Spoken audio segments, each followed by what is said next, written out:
Hi hello welcome to இன்று நல்ல நாள். நம்ம சிஎஸ்கேக்கு என்னதான் ஆச்சு?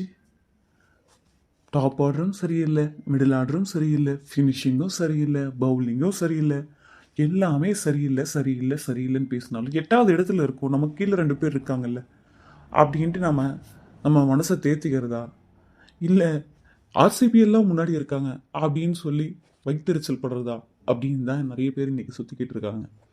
டாப் ஆர்டர் சரியில்லை. ஆமாங்க, கண்டிப்பாக சரியில்லை. எப்படின்னா, அதாவது ஒவ்வொரு டீம்லேயுமே அந்த பவர் பிளே ஃபஸ்ட்டு 6 ஓவர்ஸில் அடிக்கிறதுக்கான ஒரு எக்ஸ்பேக்டர் பிளேயர் வந்து இருக்காங்க. பட் சிஎஸ்கேல அப்படி ஒரு பிளேயர் இருக்காங்களான்னா கண்டிப்பாக கொஷின் மார்க் தான். எப்போ 10 மேட்ச்சில் 2 மேட்ச் 3 மேட்ச் பர்ஃபார்ம் பண்ணுற மாதிரி பிளேயர்ஸ் தான் இருக்காங்க. அது டெவோன் கான்வேவாக இருக்கட்டும், ரச்சின் ரவீந்திராவாக இருக்கட்டும், கண்டிப்பாக 2 பேருமே அந்த மாதிரி தான் வந்து ப்ளே பண்ணிக்கிட்டு இருக்காங்க.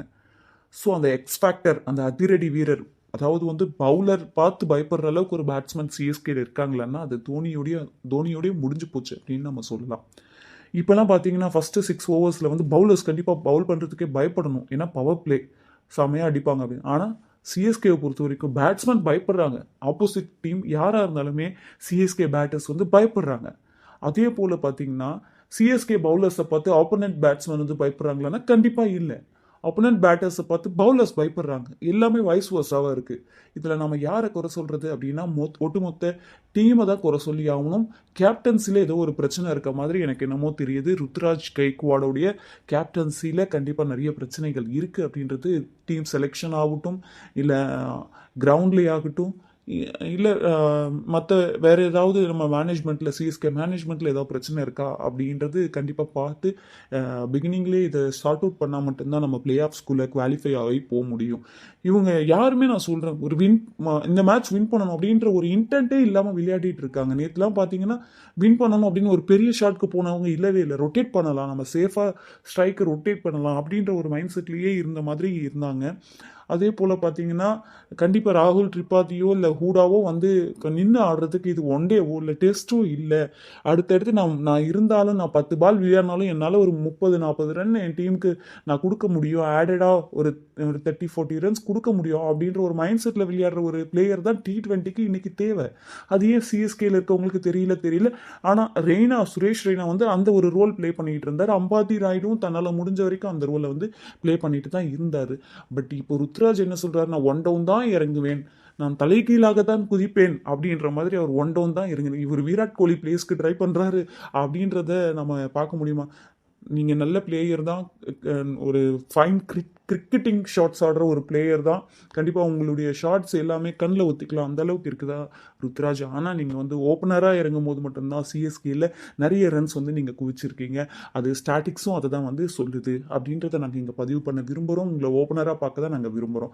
டெவன் கான்வேவோட நீங்கள் ஓப்பன் பண்ணுங்கள், ரச்சின் ரவீந்திரா ஒன் டவுன் வரட்டும். இதில் என்ன பிரச்சனை? அவர் வந்து ஃபாரின் பிளேயர் தானே. வேறு யாராவது ஒரு இந்தியன் பிளேயர்னா கூட நாளைக்கு டீமுக்கு வர்றதுக்காக அவங்க ட்ரை பண்ணுறாங்க அப்படின்னு நம்ம சொல்லலாம். பட்டு ருத்ராஜ், நீங்கள் உங்களுடைய மைண்ட் செட்டை கண்டிப்பாக மாற்றியே ஆகணும்.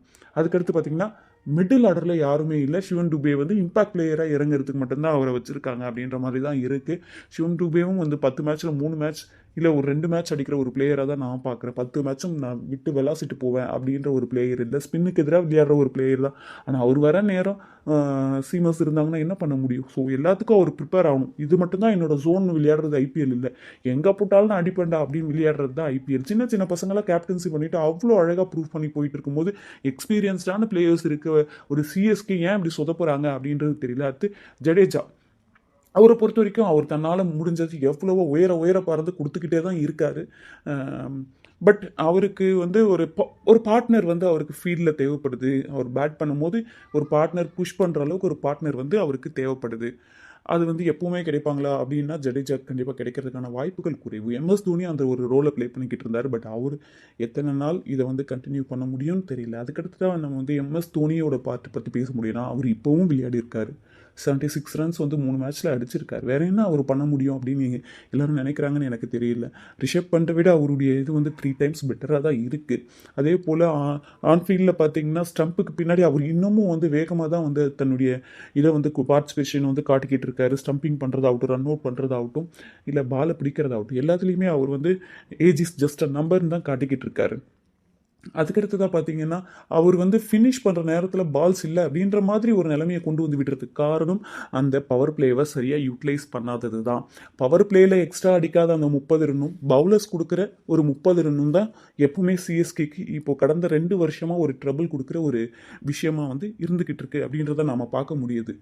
அந்த ஒரு 30 ரன் வித்தியாசத்தில் தான் தோத்துக்கிட்டு இருக்காங்க. அதே போல் 180+ வந்து சேஸ் பண்ண முடியலை அப்படின்றது ஒரு ரெக்கார்டாகவே இருக்குது அப்படின்றது தான் இங்கே வருத்தப்படக்கூடிய ஒரு விஷயம். அதுக்கடுத்ததாக பார்த்தீங்கன்னா அதே போல் தோனி வந்து ரிட்டையர் ஆகணும்னு வன்மத்தை கக்கிட்டு இருக்கவங்களுக்குலாம் ஒரு சரியான ஒரு பதிலடி கொடுத்துருக்காரு. அது என்னன்னா, என்னுடைய உடம்பு சொல்லணும் நான் எப்போ வந்து குவிட் பண்ணணும் அப்படின்னு சொல்லிட்டு, நான் இந்த ஜூலை வந்ததுன்னா எனக்கு 44 ஆக போகுது. அது ஒரு மேட்டர் இல்லை.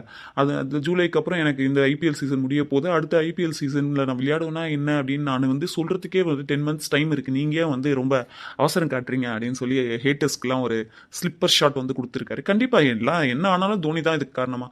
தோனி கேப்டனாக போட்டு அதுக்கப்புறம் இந்த மாதிரி பிரச்சனை வந்ததுன்னா சொல்லுங்கள், அவர் வந்து கண்டிப்பாக ரிட்டையர் ஆகிறதுக்கான வாய்ப்புகள் அதிகம். கேப்டன்சி தட் மேட்டர்ஸ் அப்படின்னு சும்மாவா சொல்கிறாங்க. கேப்டன் கூல் கேப்டன் அப்படின்னு அவருக்கு சும்மாவா பேர் வச்சுருக்காங்க. அதுக்கடுத்ததாக பார்த்தீங்கன்னா பவுலர்ஸை பொறுத்த வரைக்கும் கலீல் அகமத் அவர் சரியாக தான் பர்ஃபார்ம் பண்ணிக்கிட்டு இருக்காரு. பத்திரானாவும் இப்போ டெத் ஓவரில் வந்து நல்லா தான் பர்ஃபார்ம் பண்ணிக்கிட்டு இருக்காரு. நூர் அகமன் பிரமாதமாக பண்ணிக்கிட்டு இருக்காரு. இவங்க 3 பேரை வச்சுட்டே பண்ணலாம். இல்லை தேவைன்னா சாம் கரனை கொண்டு வரலாம். வேற ஒரு பவுலர்ஸ்க்கு பதிலாக ஒரு சாம் கரனை கொண்டு வரதுக்கு.